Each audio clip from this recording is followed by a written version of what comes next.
Welcome to the Deep Dive. Today we're digging into a really fascinating and complex moment. How American universities, especially Harvard and their students, reacted to the rise of Nazism back in the 1930s. It's a really layered story, definitely. And we've got some great source material to guide us research from the David S. Wyman Institute, the U.S. Holocaust Memorial Museum's Experiencing History Project, articles from journals at KU, Harvard Magazine. And some primary sources too, right? Like a letter from Harvard's president at the time. Exactly. A 1936 letter from President James Bryant Conant, plus a photo, also from 36, of Wayne University students protesting fascism. It really brings the era to life.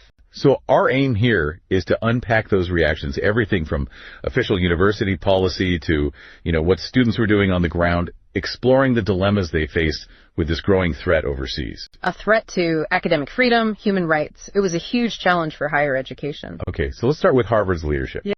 James Bryant Conant, the president then. What was his situation? What were the challenges he was navigating? Well, Conant's interesting because he really admired German science and intellectual life. He'd spent time there, seen their progress, especially in chemistry. Right, so he had this positive connection. He did. But at the same time, he was seeing what Nazism was doing to German universities, kicking out brilliant scholars, clamping down on free thought. He was very aware of that destruction. So that puts him in a tough spot. Liking the tradition, hating the regime. Precisely. It was a real dilemma. How do you show appreciation for the German academic world without looking like you're okay with Hitler? And he knew any action or inaction could be twisted. Yeah, I can see that. Condemn them too harshly. Maybe you abandon scholars still resisting inside Germany. That was a concern, wasn't it? It was. He explicitly worried about that, about isolating the very people trying to uphold some standards within those German universities. It was a delicate balance he was trying to strike. Okay, let's talk about the refugee scholars. Germany was forcing out so many academics. What was Harvard's initial reaction? Was there an immediate effort to help? Well, there was this group formed, the Emergency Committee, in aid of displaced German scholars, university presidents getting together to try and find temporary spots for these exiled academics. But Harvard's president before Conant, A. Lawrence Lowell, he wasn't part of it.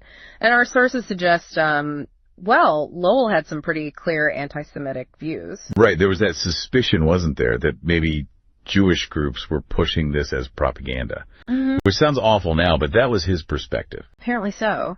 And that reluctance seems to have lingered a bit even when Conant took over. The Emergency Committee approached Harvard again under Conant. Did he jump on board? He actually declined their help in placing scholars. He gave reasons, said there weren't enough existing job openings, the salary support they offered wasn't enough. And he also mentioned, interestingly, concern for the careers of young American academics. Didn't want them crowded out, perhaps. But looking back, we know so many of those refugee scholars made huge contributions here, right? Oh, immense contributions, giants in their fields. It's one of those historical ironies, isn't it? The hesitation versus the eventual massive benefit. Makes you wonder. Definitely makes you wonder. Okay, let's shift to a specific incident. The Hamstongle Affair. This sounds like it really brought things to a head. It really did. So Ernst Hamstongle, Harvard grad, class of '09, I think, but also Hitler's foreign press chief, a close associate. Wow. A Harvard man in Hitler's inner circle. Exactly. And in 1934, he offers to endow a scholarship at Harvard, named after himself, no less. Okay, I can see why that would cause a stir. How did people react? Predictably, very strongly. Alumni were outraged. Protests erupted almost immediately. The idea of taking money from a top Nazi official, it just didn't sit right. Hamstongle initially even said he wouldn't come to his class reunion because of the backlash. But he did come, didn't he? Sort of dramatically. He did. Changed his mind last minute, apparently snuck into the U.S. somehow. And he wasn't just coming for cocktails. He planned to present busts of famous Germans to Harvard West Point. So a clear propaganda move. Using Harvard's prestige. That's certainly how it was seen. A blatant attempt to, legitimize the Nazi regime through association with Harvard. And the students, what was their take? They were out in force. Pickets, demonstrations, anti-Nazi slogans. They made it very clear Hamstongle wasn't welcome on campus. The student resistance was quite vocal. So, between the alumni pressure and the student protests, what did Harvard do about the scholarship offer? They ultimately turned it down. The administration, despite apparently one faculty member being somewhat pro-Nazi, they recognized the Dr. Hamstongle scholarship was just too toxic. Too much like propaganda. So that feels like a moment where they took a stand, even if it was maybe forced by the outcry. It does seem like a turning point, yeah. Reactive maybe, but a clearer stance than before. But Harvard's overall official position during the 30s, Yeah. it still seems kind of mixed, looking at everything. It really was a mixed bag. On one hand, they did things like give honorary degrees to people like Albert Einstein and Thomas Mann, clear anti-Nazis. That sent a message. Right. Symbolic, but important. And Conant himself did speak out publicly against Nazi censorship, the suppression of academic freedom, the loss of individual liberty. He made those points. Yes. Didn't some Harvard students do the opposite? Like disrupt a peace rally with pro-Hitler stuff? Yes, that happened too. Goose-stepping, Nazi salutes. It shows the range of views within the student body itself. Not everyone was anti-Nazi, clearly. And the Berlin Olympics in 36, Harvard didn't boycott. No, they didn't. Conant argued against it. His reasoning was, the way to fight intolerance is not with more intolerance. He thought participating, if the games were fair, could actually show tolerance to Germany. That's an interesting perspective. Yeah. Contentious, I'm sure. Very. And another thing, Conant turned down a medal, something about promoting understanding between Christians and Jews. Why turn that down? He worried it would frame his opposition to Nazism purely as a religious issue. He wanted to keep the focus on the threat to academic freedom, to intellectual life. That seems to have been his core focus. Always circling back to academic freedom for him. Pretty consistently, yes. Okay, let's look at Harvard and Heidelberg University. Both had big anniversaries in 1936. The contrast sounds pretty stark. Oh, incredibly stark. It perfectly captured the ideological divide.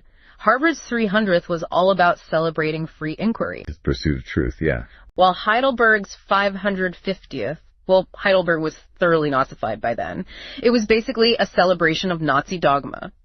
They even changed the inscription on a building from "to the living spirit" to the German spirit, complete with a swastika. Wow. And they purged faculty too, right? Almost a quarter of the faculty had been fired or forced out. It was a completely different institution.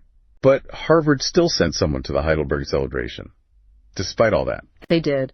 Conant decided to send an official delegate. His justification was about maintaining the unity of the learned world, keeping those academic connections alive, however strained. That must have been controversial. Sending someone to a Nazified university event? Hugely controversial. Critics said it looked like Harvard was giving legitimacy to the Nazi takeover of German academia. But Conant stuck to his guns, believing in that idea of a unified scholarly world. So the official response was complex, sometimes contradictory. But what about the students? We mentioned the Hamstongle protests, but did their activism go further? Absolutely. This is a really important part of the story. People often think of major student activism starting later, like the 60s, but the response to Nazism, particularly after Kristallnacht in 1938, was significant. Kristallnacht, the night of broken glass. That really shocked people, didn't it? It absolutely did. And our sources describe this packed meeting at Harvard's Emerson Hall. Students from Harvard and Radcliffe just filled with outrage, determined to do more than just condemn it. So what did they decide to do? They formed the Harvard Committee to aid German student refugees. Their plan? Raise enough money to bring 20 refugee students over to study at Harvard. That's ambitious. Did they get support from the university? They went to President Conant with their plan, and quite significantly, he agreed that Harvard would match whatever funds the students could raise. That's huge. So student initiative met with institutional backing. Exactly. And it wasn't just Harvard. Radcliffe students started similar efforts. It shows real grassroots action. Did this effort spread beyond Harvard and Radcliffe? It did. The Harvard Committee was actually key in forming a national group, the Intercollegiate Committee to Aid Student Refugees. Over 170 colleges got involved eventually. Wow, 170. So it became a real national movement. A major effort, yeah. Raising money, finding scholarships, Right. Housing, trying to help hundreds of students escape persecution in Central Europe. But were they able to bring everyone over they wanted to help? What about immigration laws back then? That was the major hurdle. U.S. immigration policies were very restrictive. So despite all the fundraising and effort, the number of students who could actually get visas and come was sadly limited. A tough reality check on even the best intentions. It really was. But the students who did make it to Harvard and Radcliffe, they thrived. They excelled academically, and many went on to have really significant careers here. And there's a reunion later, wasn't there? Yeah. And a tree. Yes, in 1990. A reunion for those involved in the refugee effort, and they planted a linden tree on campus. A living monument to that moment when students really stepped up. It's a powerful story of student action making a real difference. Definitely. And stepping back, you see, Harvard's situation wasn't unique. It reflects this broader, often messy relationship American universities have had with big global political events. And it's important, like you said, not to judge them solely by today's standards. Hindsight is 20/20. Exactly. We have to consider the context they were operating in. It also, echoes debates we still have today about foreign influence, funding, and how universities engage with the world. That's a great point. And despite all the complexities, the hesitations we discussed, Conant was apparently more outspoken against Nazism than many other university presidents at the time. Our sources suggest that yes, particularly on that issue of academic freedom.